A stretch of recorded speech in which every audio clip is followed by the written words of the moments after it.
جانثار ایک ایک کر کے رخصت ہو چکے۔ حضرت امام علی مقام پر اپنی جانیں قربان کر دی۔ اب تنہا امام علی مقام، راکب دوش رسول، شہزادہ بطول، حضرت علی کے نور نظر، جنتی نوجوانوں کے سردار، شہنشاہ کربلا، پیکر صبر و رضا، حضرت سیدنا امام حسین رضی اللہ تعالیٰ عنہ ہیں، اور آپ کے فرزند ارجمند حضرت سیدنا امام زین العابدین رضی اللہ تعالیٰ عنہ، جو اپنی بیماری، نقاہت اور کمزوری کی وجہ سے بستر علالت پر ہیں۔ حضرت امام علی مقام کو تنہا دیکھا تو نیزہ ہاتھ میں لیے ہوئے حضرت امام علی مقام کی خدمت میں حاضر ہوئے اور عرض کیا کہ بابا جان پہلے ہمیں میدان کارزار میں جانے دیجیے اور اپنی جان نثار کرنے کی اجازت دیجیے۔ میرے ہوتے ہوئے آپ شہید ہو جائیں، یہ نہیں ہو سکتا۔ حضرت امام علی مقام نے بیمار نور نظر کو اپنی آغوش محبت میں لیا، پیار کیا اور فرمایا کہ بیٹا، ابھی تمہارا وقت نہیں آیا ہے، ابھی تو تمہیں غمزدہ خواتین اہل بیت کی حفاظت کرنی ہے اور ان بے کسان اہل بیت کو وطن تک پہنچانا ہے۔ میرے فرزند، اللہ تعالیٰ تم ہی سے میری نسل اور حسینی سادات کا سلسلہ جاری فرمائے گا، اور جو امانتیں میرے جد و پدر کی میرے پاس ہیں وہ تم کو دینا ہے۔ تم سے بہت ساری امیدیں باقی ہیں۔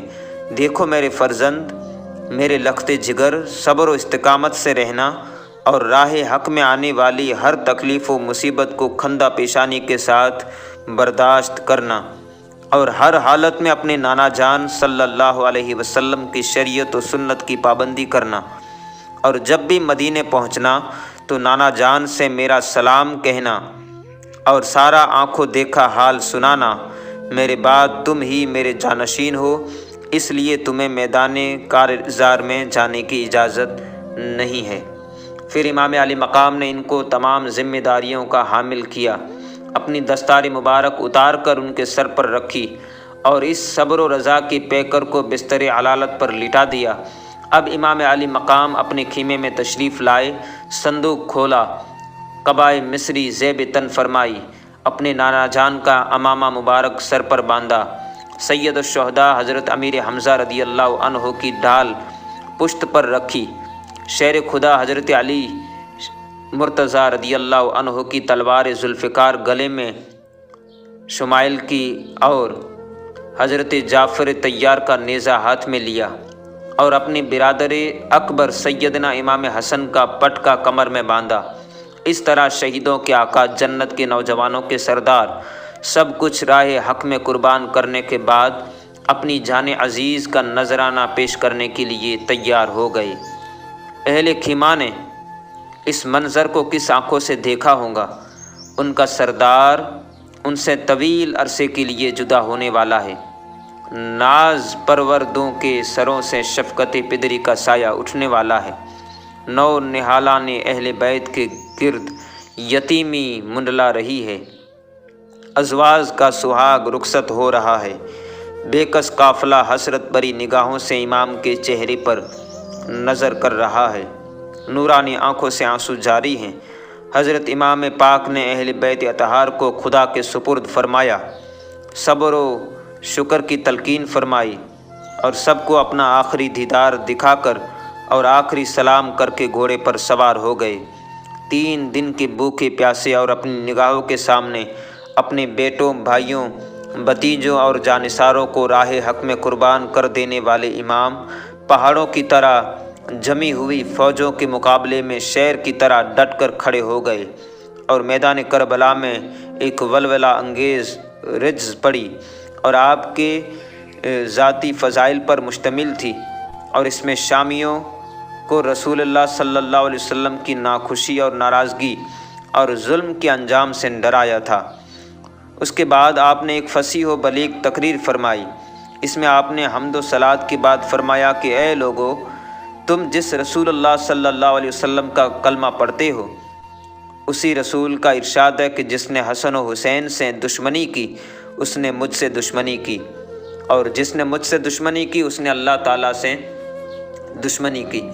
تو اے یزید کی فوجو، اللہ تعالیٰ سے ڈرو اور میری دشمنی سے باز آ جاؤ۔ اگر واقعی خدا و رسول پر ایمان رکھتے ہو تو سوچو اے خدا، اس خدائے سمیع و بصیر کو کیا جواب دوں گے، اور محسن اعظم صلی اللہ علیہ وسلم کو کیا منہ دکھاؤں گے۔ اپنے رسول کے لاڈلوں کا گھرانہ اجاڑنے والوں، اپنے انجام پر نظر کرو۔ بے وفاؤ، تم نے مجھے خطوط اور قاصد بھیج کر بلایا اور کہا کہ ہماری رہنمائی فرمائیے اور ہمیں شریعت و سنت رسول پر عامل بنائیے، ورنہ ہم خدا کے حضور آپ کا دامن پکڑ کر شکایت کریں گے۔ اس لیے میں چلا آیا، اور جب میں یہاں آ گیا تو تم نے میرے ساتھ برا سلوک کیا اور مظالم کی انتہا کر دی۔ ظالموں، تم نے میرے بیٹوں، بھائیوں اور بھتیجوں کو خاک و خون میں تڑپایا، میرے رفقا کو شہید کیا، اور اب میرے خون کی پیاسے ہو۔ اے یزیدیو، سوچو کہ میں کون ہوں، کس کا نواسہ ہوں۔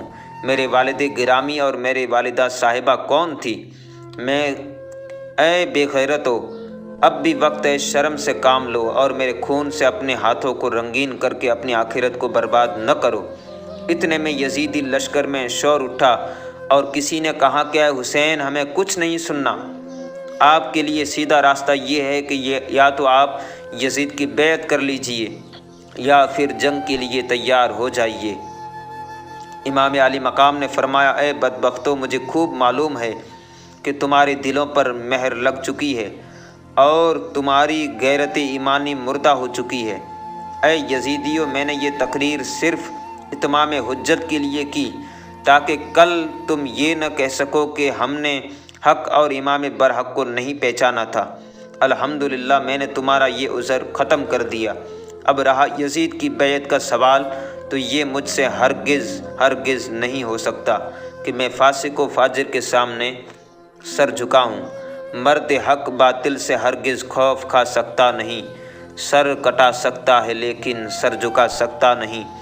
امام علی مقام نے جب دیکھا کہ یہ بدبخت میرے قاتل کا وبال اپنی گردنوں پر ضرور لیں گے اور میرا خون بہائے بغیر چین سے نہیں بیٹھیں گے، تو آپ نے فرمایا کہ تم لوگ جو ارادہ رکھتے ہو اسے پورا کرو، جسے میرے مقابلے کے لیے بھیجنا چاہتے ہو بھیجو۔ چنانچہ مشہور جنگجو اور بہادر جو حضرت امام حسین کے مقابلے کے لیے محفوظ رکھے گئے تھے، ان میں سے ابن سعد نے سب سے پہلے تمیم بن قحطبہ کو آپ کے مقابلے کے لیے بھیجا، جو ملک شام کا نامی گرامی پہلوان تھا۔ وہ غرور و تکبر کی کلمات کہتا ہوا، اپنی بہادری کی ڈینگیں مارتا ہوا حضرت امام علی مقام کے سامنے آیا۔ آتے ہی آپ پر حملہ کرنا چاہا کہ شیر خدا کے شیر نے ذوالفقار کا ایسا کاری وار کیا کہ اس کا سر جسم سے جدا ہو گیا اور اس کی تمام بہادری اور غرور خاک میں ملا دیا۔ یہ دیکھ کر یزیدی ابتہی بڑے کر و فر کے ساتھ آگے بڑھا اور آپ کے سامنے پہنچ کر ایک نعرہ مارا اور کہا کہ میں شہر آفاق ہوں، بڑے بڑے بہادروں کو آنکھ جھپکتے موت کے گھاٹ اتار دیا ہے۔ لوگ میری شجاعت و بہادری کا لوہا مانتے ہیں، کسی میں میرے مقابلے کی تاب نہیں، آج تم میری قوت و بہادری دیکھ لو گے۔ امام علی مقام نے فرمایا کہ تو مجھے جانتا نہیں، میں فاتح خیبر، شیر خدا، علی مشکل کشا کا شیر ہوں۔ تم جیسے نامردوں کی میری نزدیک کوئی حیثیت اور حقیقت نہیں ہے۔ شامی نوجوان یہ سن کر آگ بگولا ہو گیا اور فوراً گھوڑا کدا کر آپ پر تلوار کا وار کیا۔ حضرت امام نے اس کے وار کو بیکار کر کے پھرتی کے ساتھ اس کی کمر پر ایسی تلوار ماری کہ اس کے 2 ٹکڑے ہو گئے۔ بدر بن سہیل یہ منظر دیکھ کر غصے سے لال پیلا ہو گیا اور ابن سعد سے کہا کہ کن بزدلوں اور بہادری کے نام کو بدنام کرنے والوں کو حسین کے مقابلے میں بھیج دیا، جو 2 ہاتھ بھی جم کر مقابلہ نہ کر سکے۔ میرے 4 بیٹوں میں سے کسی کو بھیج دے، پھر دیکھ چند منٹوں میں حسین کے سر کاٹ لاتے ہیں۔ چنانچہ ابن سعد نے اس کے بڑے لڑکے کو اشارہ کیا، وہ گھوڑا دوڑاتا ہوا امام علی مقام کے سامنے پہنچ گیا۔ آپ نے فرمایا، بہتر ہوتا کہ تیرا باپ مقابلے میں آتا تاکہ وہ تجھے خاک و خون میں تڑپتا ہوا نہ دیکھتا۔ پھر آپ نے ذوالفقار حیدری کے ایک ہی وار سے اس کا کام تمام کر کے جہنم میں پہنچا دیا۔ بدر نے جب اپنے بیٹے کا یہ حشر دیکھا تو غیظ و غضب میں